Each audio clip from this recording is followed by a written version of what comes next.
All right, Mommy, are you ready? Are you ready to go back to the world of four nations? All right, it's my absolute pleasure to bring out three cast members from this multiple award-winning series, Avatar: The Last Airbender.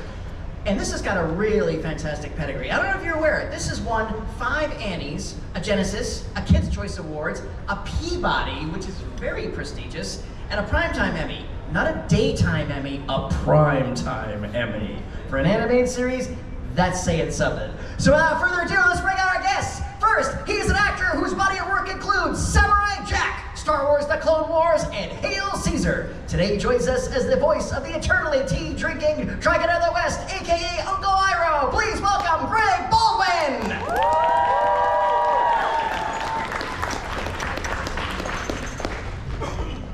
And next, she is an actress, comedian, singer-songwriter whose body of work includes Invincible, DC Superhero Girls, and Scooby-Doo. Today, she joins us as the voice of the villainous firebender Azula. Please welcome Grey Delisle!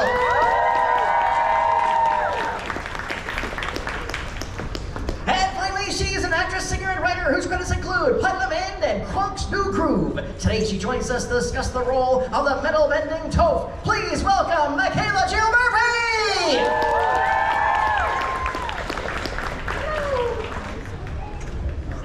Testing. Oh, do I get this? You get all these. Did I spread out too far? I think so. Take it up. You get the center. They're being fed cherries. If you change your mind, there's plenty of room if anyone wants to come join me. How are you guys today? If anyone wants to be my Valentine. Yeah, right? I guess this is fitting. We don't really see Toph flirt with anyone on the show either, so. You can't see me, I should tell you. I'm rolling my eyes. Okay. Friends, welcome to Miami. It's good to be here. Yeah, well, welcome back. We did this a couple of years ago, and it's good to see the two of you again. And Michaela, thank you for joining us here this weekend. Yeah, thanks for having me. No, absolutely. So, what I would love to do is I've heard these stories before, but I would love to share it with the audience. Let's just go back to the beginning. Literally, how did these roles begin for each of you? When did it blip on the radar, and what was the casting process like?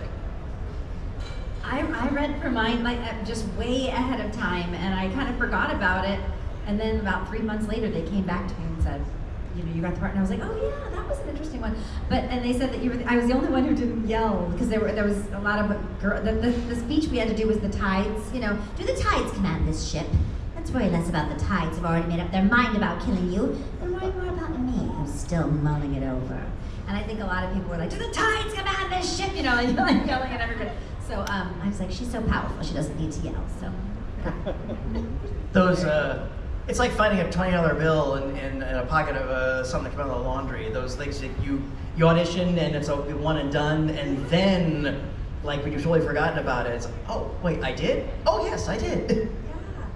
You have to just forget about it or else it'll drive you crazy. Anytime you invest anything in it, you absolutely will not get it. That's the rule. That's There's the law. one from a few years ago. It was a really cute kid show with like I think it was a bunch of dinosaurs. I don't know exactly all the details, but there was singing involved, so I had to like learn multiple songs, and there was like specific art given. It was a whole thing, and I got like too attached to that one specifically because I was like, come on, I make such a great little dinosaur, and I just heard nothing back, and I was like, see, I can't care. There's a thing also when you leave the audition room and the director goes, are you available in February? First part of February, you're like, oh my gosh, they're asking me. I'm leaving right now. And then you're never gonna get that one. That's not the one. I think that's what they say to people who they're like, we don't want to make them feel bad. Let's ask for if they're available, just to make. It's funny too that people think that they're a little more polite. When you don't get a part, they tell you can get a part. No, you just never hear back ever. Another day, every day goes by. You go, okay, I didn't get it. No. Or you think you're in something. They don't tell you you've been cut, and then you tell everyone. Has that ever happened to you? Oh God. Not yet. I've told everybody like you gotta watch. I'm gonna and then it's like I'm watching. Even in the credits are still rolling. I'm thinking maybe I'm in the little thing that's scrolling next to the credits. Maybe it's like a little after thing that happens, but no. I hate it when you bump into somebody who's peripherally connected on that side, and then they say something like, oh, your name came up the other day. Did someone reach out to you? Oh, no. And they didn't. and it's like you get like for what, for who, for whatever. Oh well, they'll reach you, I guess. Yeah. It's like when you're dating someone and every person's like, I used to have the biggest crush on you, and it's like, well, you tell me now. Why are you telling me this now? This is not helpful anymore. I like to freak him out by going, I'm not seeing anybody. What are you gonna, we're getting Would you like to do something about that? We'll answer your question, the rest of us. Similarly, I had been acting for a few years, and I actually voiced Mang in season 1 of Avatar first. She had a crush on Aang, called Katara Floozy. It was a great time. But that was my first role in Avatar, and that came through as just another audition. I'd been with my agency for a few years doing like mainly background stuff and like ADR looping stuff for voiceover, and then I just started to do some more main guest starry kind of roles with like Chaka in Kronk's New Groove, Emperor's New School, Young Franny Meets Robinson, so that sort of thing. And then I was Mang, and apparently that's when they were thinking of making Toph a girl, because initially Toph's character art was supposed to be more bro-y, kind of like Bolin in Korra. And they were like, we're playing with this idea, and they were talking about maybe having her be like this tough kind of tomboyish girl. And apparently, according to Giancarlo, one of the directors, when I came in and voiced Mang, they were like, hey, that might be our Toph. Can we call her back? Give her Toph audition whenever it's done. And so they did, and I did not know it was the same project, so I auditioned for Toph a little bit later, and they liked me, and so then I came back as Toph. So I actually hadn't seen Avatar until a decent time after, because I didn't have cable, so I kind of caught it on Friends TVs and DVD sets once they were out, but I mainly just read the script and then like watched in the studio if they had any animation done. But that's kind of a fun little tidbit about Toph. It doesn't feel like it was that long ago. It's been a long time. Yeah, I know. It's like She was a little girl when Yes, I knew her. She was yes. a little girl. Yeah. But we take streaming sources like for granted now so much. And It was yeah, really you had hard to to get tell people. acclimated. Yet, somebody got a DVD set. I can look this up on. Literally, we were like, oh, can I watch it somewhere? I was like, you can buy the DVD set at Target. Like that's what we did. So Netflix made But don't go to Target. easier. And, right, not Amazon either. Oh no, Barnes and Noble. My kids were like, is there any? I was like, we're not drinking Coke. They're mean to Mexican people. No. They're like, there's nothing we can eat or we can't shop anywhere ever And anymore. isn't Barnes and Noble safe? Barnes and Noble is nice, aren't they? I think I saw them on a nice list. I don't know. Ben and Jerry's ice cream, Ben and- isn't it? Ben and No, Jerry's. we can always They're depend on great. them. I think. Maybe they'll sell the Avatar DVDs. That would be. What would a Ben and Jerry's Avatar inspired flavor be? Oh yeah, that's a good question. This has nothing to do with Avatar, but there are some Asian flavors, but I've always wanted an ice cream that's Thai tea flavored ice cream with a marshmallow ribbon and broken up fortune cookies in it. Wouldn't that be good? That sounds really good. Hold on a second. Wait a minute. minute. Speaking of ice cream flavors, because my friend used to make ice cream at home, and I used to always come up with flavors, and he's like, yeah, we never did make it, but That would be good. I feel like Toph's earthbending, it would lots of similar dirt. Yeah, I don't know. Is it like Rocky Road? I mean, And Iroh, of course. Mix in extra Jasmine dirt. tea ice cream. Yeah. Green obviously. tea, ice cream. Yeah. Yours would be just a whole tea line. Maybe mine would have like gummy worms, one of those kind of gross ones that has like extra things in it. Those little like rock Yeah, chocolates. the cookie, crushed up Oreos Yeah. that looks like dirt. Exactly. You know? That's kind of the earthbending way. I feel like. How did you find your way to the role, Mr. Greg Baldwin? Well, It all began back in 1977. and I'm just out of curiosity, was anyone in this room alive in 1977, or am I the only one? Raise your hand if you were alive in 1977. We've got 1, 2, 3. All right. Yeah, we got 3 marks for that guy, right there. 5 people, I think. See, you're doing great. Still alive, that's good. I knew from a very early age that I wanted to be an actor. So 10 years old, I think. And from that point on, all I wanted from my parents for Christmas or my birthdays was albums from Broadway shows at the time. And for my 17th birthday, 1977, they got me the cast album from a show called Pacific Overtures, written by Stephen Sondheim, and it starred an actor named Mako Abamatsu. And this very quickly, if you're not familiar with the musical, they have literally the entire production with Mako in it is available on YouTube, and you should watch it. But this became my favorite musical of all time. I would sing along with the cast, over and over again. And my parents are like, shut up in there! And what I didn't realize, that every time I was singing along, I was actually working on an impression of Mako, which came in very handy in 2006 when he passed away, and they were looking for a voice match. And I remember the day, you know, they say that when one door closes, another door opens, and I can absolutely tell you that that is true. I had sent in my voice match, you know, they had asked me, and I sent it in, my agent.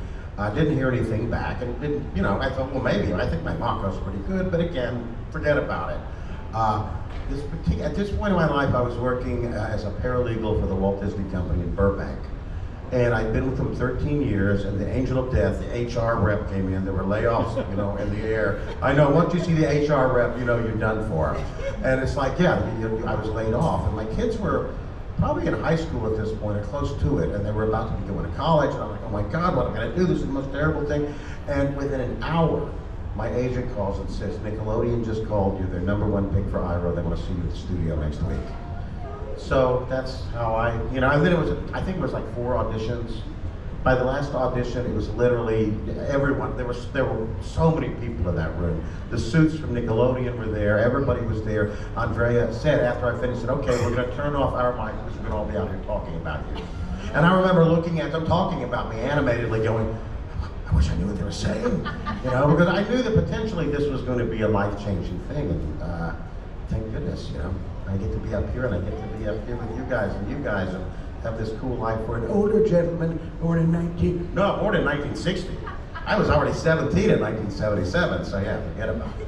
I've heard that story so many times, but I get excited every time you say it, and they're like an hour later, I'm like, what? It's what so happened an hour exciting. Wait a later? minute, I just told that for the first time. Really? You've heard it before? No. I never heard that story. I've never been so invested, but I'm like, It was, you mentioned lots of people being in the room.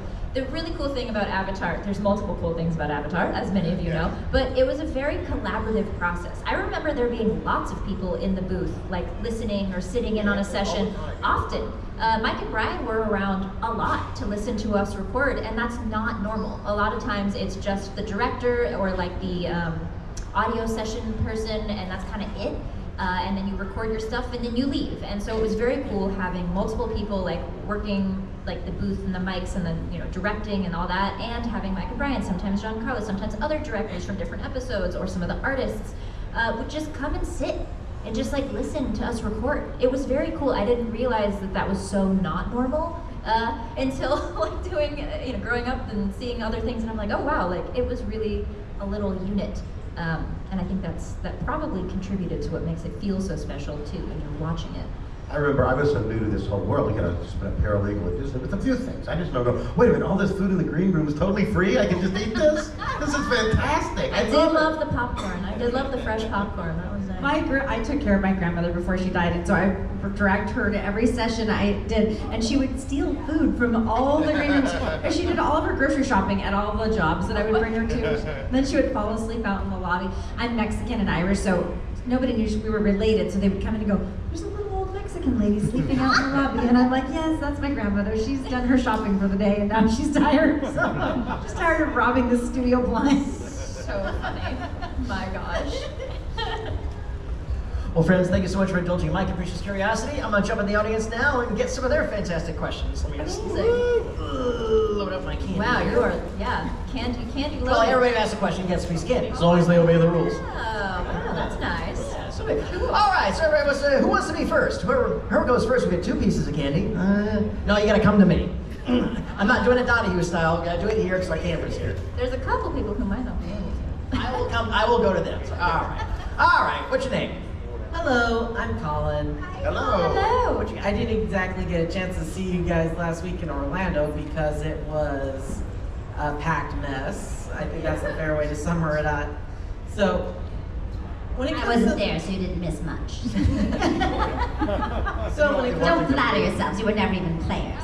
Anyway, So like, have you guys seen like the Netflix one or the Shyamalan one, and how do you compare those? Shyamalan, what are you There is talking no about? movie in Boston Shyamalan saying Ding Dong.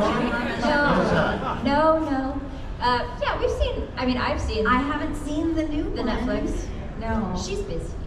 No, and then I started, speaking of my political craziness, but I boycotted Netflix because they were raising the price, and I was like, your shareholders are these billionaires. Anyway, so I deleted it. But yeah, so I'll never probably see it, but that's fine. I love the cast. We've run into them at these cons, and they're all so lovely. So I'm very happy that there's a new generation, taking over. I've seen it, but I am excited for 2 and 3, obviously, to meet other Toph. But also, I think that when network stuff is kind of annoying because they had to do season 1 because they weren't sure that they were going to get greenlit for season 2 and 3. And I feel like you can always tell when something is structured to potentially be the only thing that's made. And it's like, I'm excited because since 2 and 3 got greenlit together, I'm hoping it'll feel a little more cohesive, and like now that we're gonna have Toph added in there, it's gonna like fill out the gang. So like I liked season 1, and I think they did a great job at like adapting into live action and taking what was so beloved as an original and turning it into kind of a new version without just copying and pasting and still staying true to the character. It's a very hard job. So I think they did a good job with that, but I am excited to hopefully have it feel a little more like settled in a little. I felt like there was a lot to keep track of. So I'm excited. I'm excited for season 2. We will see. I believe we are having dinner with Netflix Iroh next Sunday. Oh, okay. Yeah. Great. In Vancouver, yeah. Oh, yes. We're going to have dinner with That's them. right. Yeah, Uncle Iroh 3.0. 3.0. We're having dinner with 3.0. I am 2.0. I watched 2 episodes of it on an airplane, and there are distractions on an airplane, And so I said, well, you know what, I'm going to watch this. I'm going to give it the attention it deserves. I'm going to go home and watch all 8 hours of it at home. The problem is, especially this year, I'm home so rarely. When I'm home, no offense, the last thing I want to do is watch Avatar: The Last Airbender, because that's sort of like taking my work home with me. So I'll watch Invincible is something the complete opposite. Yeah, something like Good Invincible. There's a new season. I'm going to watch it in my hotel. We just did an episode yesterday too.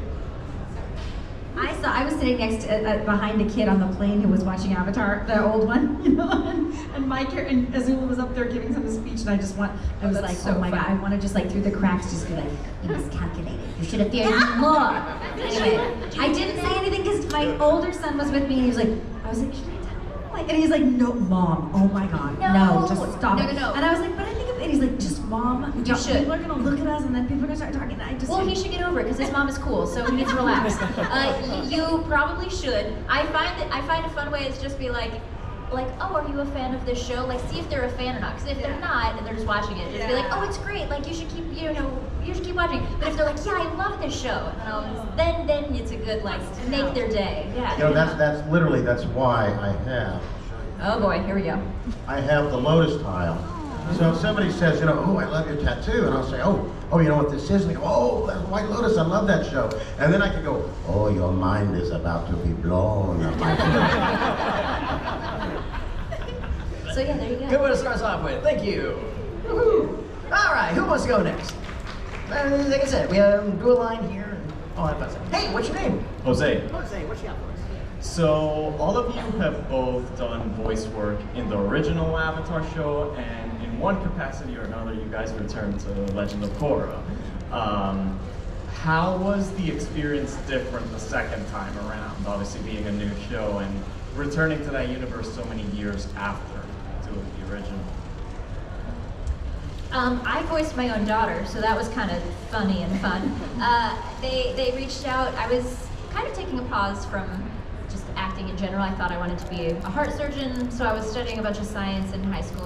Lots of things happened. So I got a call like a couple years later. I was like 15, 16, and they were just like, hey, can you send us a quick voice sample? Like, we're pretty sure you sound the way we think you do, but we just want to make sure. And I was like, sure. And they're like, we'd love for you to just hop in and do a quick little guest thing for this one episode. And it was really lovely returning back to the studio. I thought the studio was so fun. My sessions for recording were always very short with Toph because oftentimes I was either alone or maybe only with like one other person, maybe Grey or Dante or May were like there. And so usually 30 minutes, maybe an hour, very quick. And so coming back, I was like, yay, it's like still kind of the same. And one of my favorite things was Andrea, our lovely director, who is incredible and probably directed most of everyone's childhoods. She still had, I gave out my stage name is Jessie Flower at the time. I was 6 years old. I wanted to change my name, so my mom let me. But I gave out little flowers for Christmas, like holiday presents that were like, you push the button and they collapse and then it like springs back up. And I was like, happy holidays from Jessie Flower, and it's a flower, ha ha ha. And when I came back after all those years, Andrea still had hers on her desk next to her computer. And so that was like a really cute moment. I was like, she still has the flower. And she did not have a lot on her desk. She had like 5 things. And so the fact that my flower was there, I was like, I am honored. That was a moment. So it was really cool coming back. You know, when originally Avatar, I was terrified the whole time because again, I sort of been plucked out of this job, and I'm going, oh my God, what am I doing? I'm in the same room as Grey Delisle and Donnie Possible and all these huge people. It's like by the time I did Korra, I was starting to get used to the idea, and maybe feeling like I wasn't stealing the green room. And now he's that I was such a sort jerk. Of, I know. Now I'm Hollywood. You know? Now I'm going through my Elton phase at this point. You know. Can't look him directly in the eyes. It's like weird. Don't. It's like, are these green M&Ms? I said specifically. Well, I don't have any flowers, but here, have you skating? All right. Thank you. Understood.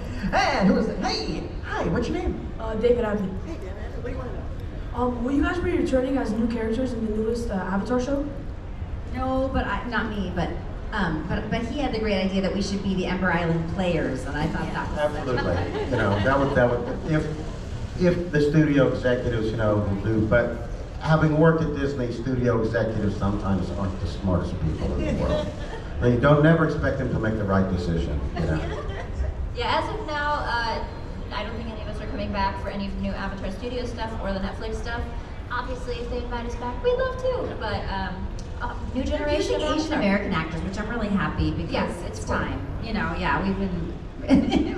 Yeah. I'm of course a little like bummed because of course Toph would be so much fun, but also, yeah, we're gonna create a little Toph tribe now. There's gonna be multiple Tophs, so. You know, I think at the end of the day, you know, even though we will be replaced, there's going to be other voice actors and actresses, but we're Kirk's Enterprise, man. At the end of the day, we're Kirk's Enterprise. That's not a bad place to be. It's so fun to come do these things and meet people that are like, oh my God, I grew up. You just have no idea what effect. To hang in the swamp, she likes to hang with vaginals, just relax after the stresses of being under, you know, generational wealth family trauma that she's like, I don't want to do any of that anymore. So, yeah, I don't know, just ask if she has any sage advice. It depends on her age, but I feel like hanging out with like 30-year-old Toph would be interesting, which maybe we get to see with the new Avatar Studio stuff, because that would be cool. Yeah, I feel like we'd all get along with our characters pretty well, aside from hiding and maybe her attacking you. Fun question, thank you. Hey, what's your name? Hello, my name is Dylan. So I heard you guys were making a new Avatar movie. I don't know if you guys are in it or any news on it. So yeah, we're not in that one either. I think it's set to come out the beginning of next year. I think it was sometime like end of this year, or maybe January of next year. I think it was originally supposed to be October, and then I think it just got scooted to January. They released some article somewhere that said that. So I think next January is when the new Avatar Studio stuff is going to start making its way to you. There's a couple movies and a new series in the works, and then obviously the Netflix live action is also happening soon. So lots of Avatar stuff next year for sure. It's going to be happening. Stay tuned. Yeah, stay tuned. Hey, what's your name? Hi, my name's Gunnar. So my question is, through already existing media or shows, is there a character that you wished you voiced? Yes, multiple, just because they're fun. But I auditioned, I got so many callbacks to be Princess Bubblegum in Adventure Time, and that was, I know! And me and Jeremy, who voices Finn, Shada, and I were like kind of kid actor friends, and so we were like at a lot of auditions together for on-camera stuff and voiceover stuff, and so then he was doing that too, so it was like this cool little moment. It was like, oh my gosh, are we both gonna do this show? This is so fun! And then it wasn't me, and I was like, no! But that's okay. So that would have been great. As far as just other things that are completely unrelated, I have an audition for. I think Sailor Moon is very fun. That was like my first comic purchase. I found like these 4 comics at a yard sale when I was like 7, and I was like, what is this? These are so cool. They're like black and white little books. It was cool. So anything Sailor Moon would just be so fun, because I know they just did like a new version, so it's probably not going to be happening again anytime soon. But Sailor Moon world would be cool, and a Disney princess at some point. I don't know. What's on your guys'? Actually, I was Disney's second choice for Pumbaa, Really? Which would have been great, you know. Actually, I always thought they were giant balls of gas burning billions of miles away. I thought it was pretty solid. Number two. Number two's the shit. Yeah, number two is number two. It's nothing. I would have liked it though. Would have been cool. Would have been awesome. I played the Ice Queen on Adventure Time. We're doing Really? Fiona and Cake now. The girls, they're killing the female. The knife. Stay tuned. It's gonna be really good. The scripts are really funny. And I wanted to be Snow White. I played Snow White as in college at kids' parties and stuff all the time. And so when that voice came out, and I also loved Mary Kate Bergman so much, she did Snow White. And anyway, it would have been cute. What's a character you'd like to do? Oh, wow. That's a tough one. Any kind of villain. I love villains. There you go. Great question. Thank you. Hey, what's your name? I'm Mark. Hi, Mark. Nice to meet you. Quick question for Gray and then a question for the three of you. Yeah, you get one question. So do the question for all three of them. Ooh. What would be your guys' favorite and least favorite lines you've ever had to voice? My favorite line is, "That's a sharp outfit, Chan. Sharp enough to puncture the hull of an Empire-class Fire Nation battleship, leaving thousands to drown at sea because it's so sharp." And my least favorite is, I was on this show called Shin Shan. It was like a Japanese show that that they dubbed into English, but the English scripts were so terrible. Like, they just weren't funny or anything, and everything on that was terrible. And I also did that Rhapsody Kids, like, terrible Christmas special, if everybody's seen it. Oh my You go gosh, on yeah. YouTube and look at it. It's like the worst Christmas special ever made. So funny. Do you want to go? No, I'm You have trying to yours? think of my Okay, least favorite. you think gosh, I feel like there's so many good ones. I really love Meet the Robinsons. Any Meet the Robinsons fans? We've got a couple. Okay. Oh, we've got more than a couple. Okay. It's very hit or miss because you find people who like love it and then people who just didn't see it. I love that movie. I love Young Franny. Her whole moment of just her little frog freak out felt very near and dear to my heart. Of just, I teach frogs music. You think I'm crazy too, don't you? Like that whole moment, and just. I don't know, I love her so much. So that whole little section is probably my favorite. I consider her to be my spirit animal of all the characters I have voiced so far. I feel like she and I are very tight. Least favorite, similar to Grey, very questionable anime dubbing English scripts. And sometimes I get a say and I'm like, this doesn't make sense, let's change it please. And then other times I don't. So I'm trying to think of just like one. Man, sometimes they're so flat sometimes, and then also they're trying to cram like 18 words into 2 seconds or like 2 words into 10 seconds. And I'm like, what is happening? So yeah, there's not a specific one that's like popping into my head. I'm trying to think. Oh, there was this one looping project. Okay, this is very random. There's this one looping project, it was in French and they needed to do English dub. And it was just terribly done. And I think they were like getting ready to like leave to go to like a theme park or something. And it was just like, okay, let me get bag. Thanks, or something. It was like, it's terrible. And they wouldn't let me change it. So I was like, oh, it hurts. It hurts when you're acting bad material. Yeah, I don't do well with bad material. It's really like, your stomach just turns a little. My favorite is from The Legend of Korra. My favorite Iroh line is, if you look for the light, you will often find it. If you look for the dark, that is all you will ever see. And my least favorite, just because I think I suck in the scene specifically, it wasn't so much the line, this is actually my performance. Iroh is actually easier to voice than Aku, because Iroh is very much on one level, and Aku is all over the place. And the scene, and I think it's the second episode of season 5, where Aku is both the psychiatrist and the patient. And he's sort of counseling himself. And I can't listen to that. It's like, oh, how did you get this? But by the end of Samurai Jack, I'm finally starting to get into it. But that scene, I think, oh man, Baldwin, you suck. how did you get this gig? You know, I'm gonna have to go back and be a paralegal again, and I don't want to be a paralegal again. And these scripts are only like 2 pages long. But I loved those. I played the High Priestess in Samurai Jack and a few other things like Josephine Clench and all kinds. But it would be like a 2-page script, and they were like double-spaced lines. So there was probably like 12 lines in the entire thing because it was he's such a great animator, Gendy Tartakovsky, that it was just beautiful. It was more of a visual storytelling than anything. I made the mistake, I think one of the first ones, they sent along the storyboards and I printed them out. And because it's Gendy, it was like this thick. I mean, it was a storyboard, it was like that, you know. Hi guys, I'm Patty, big fan. Want to know what kind of, if any, upcoming projects you got in the works that you are allowed to share with us? Allowed to share? Allowed to share? No, I don't think so. There's a video game that has been in production for a while, and it was supposed to be done this spring, but last year I think they scooted it to like the end of this year. I'm hoping they announce things soon, so then I can actually share. So sorry to be so boring, but No. it is large-ish, I think. I don't game, but like there does seem to be a pretty big audience around this particular title. So yeah, that'll be exciting. So we stay tuned. Yeah, stay tuned. I'm so sorry it's boring. Mainly, you know what? One of the nice things about getting older is I still audition, but I don't care if I get them or not. You know, if I get them, great. If I don't, I get to do this. I love doing this. I also am still mulling over a political career. Maybe mayor? Yeah, the weatherman Mayor in Albuquerque Albuquerque? almost became governor. And I thought, well, if a weatherman can almost become governor, I bet Iroh could. But Deb Haaland, who I think was the Secretary of Interior under Biden, just announced she's going to run. And I'm an old white man. I am not going to run against an indigenous woman in New Mexico. I'm not going to do that. We've had enough white men. But I am thinking, Mayor of Albuquerque has a nice ring to it, a little more chill, you know. So let's see how it goes, you know. Don't forget, Bob Iger at Disney started out as a TV weatherman.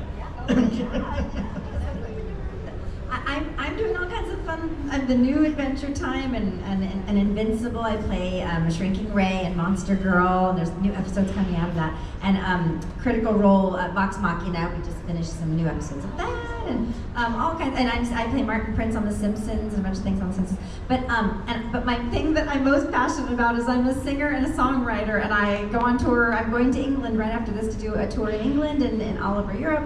And if you follow me on Spotify, I have Azula stickers at my table, and they're pretty big. They're like that big, and my son designed it, and it's gorgeous. And they're like sort of cool impressionistic Azulas. And all you have to do is follow me on Spotify or Apple Music or YouTube Music or whatever. Just show me your phone, and I give you a free sticker, and that's all that you need to do.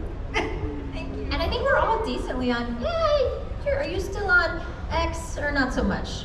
A little bit? It is not good for my for my blood we're pressure. on social media-ish. To be on, yeah. I'm waiting. I'm not on it a lot. I left the Nazi platform, so I'm on Blue Sky. I'm Blue Sky, and yeah. I can't give that man any more money than he already has.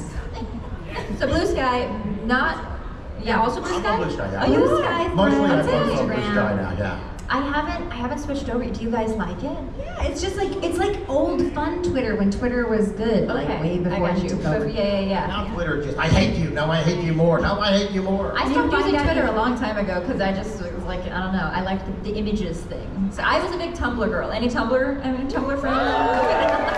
I had a person running my Tumblr account, like this was back in like 2012, who like started fighting with people. I had no idea. They were having like a mental breakdown at the time. Oh my God. I still every now and again will run into someone who had some kind of terrible interaction with that person, and I'm just mortified. So like then like told them terrible, like I mean it was like it hurts my soul. But I've seen screenshots of some things that person said to people. It's funny though because the person was super into hip hop music, and I don't know anything about hip hop music, but they would like insult people like with some call them like hip hop names and stuff like that, you know. And I was like, oh well, at least anybody who knows me would be like, that's not great. Yeah, but it still hurts and I have reached out because some people have gone, my friend like was suicidal in high school because she was fighting with you on Tumblr, and I was like, oh my God. I've actually called people and said like, it's me. I would never say that to somebody. I'm so sorry you had that experience, and if there's anything I can do. And it still takes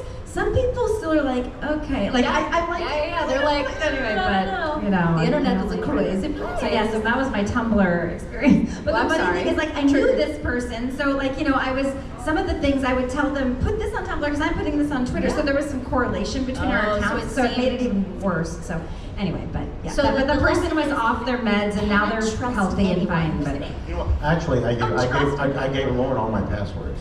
my And I God. said, she does my promotional thing, and I said, if there's everything, if I ever tweet or post anything that is gonna get me canceled, pull that down. You know, don't ask me, just pull it down. Oh my gosh. So anyway, we're on social media. So we'll just Google it and we'll You'll avoid find the us one somewhere. with the X on it. So we can leave that behind. For the fair blue skies. Yes. So funny. Me, I still like Insta, but it's I know. just yeah. pretty pictures. I like the pictures. Yeah. Pretty pictures and Pictures, animal girl. rescue videos. That's Yeah. what I love. the fake animal rescue videos that my friend was like, oh, Yeah. grandma. So I was like, have you seen the badger that they, and look at all the things, and now it's in the shower, and now that, and they found it as baby, and now, and she's like, this is just a bunch of different badgers. That's and nine. That's together. 9 different badgers. The AI But too is that's gonna 9 freak you. badgers that were all rescued. They just Still makes me populated. happy, so yeah. The AI accounts are starting to get weird too because like once you hit a certain bracket of people, all the comments, oh this is so cool, or oh you look great, or whatever, and it's like this isn't real. Why are you here? Yeah, when there's like some like laser beam peacock or something, Yeah. and there's always some old lady going, isn't nature beautiful? Yeah. It's like, no, It's it's like, AI. no, Marie. What's AI? I know Al. He runs the Yeah, bowling Al. alley. Yeah. You can call me Al, I believe. Thank you, Paul Simon.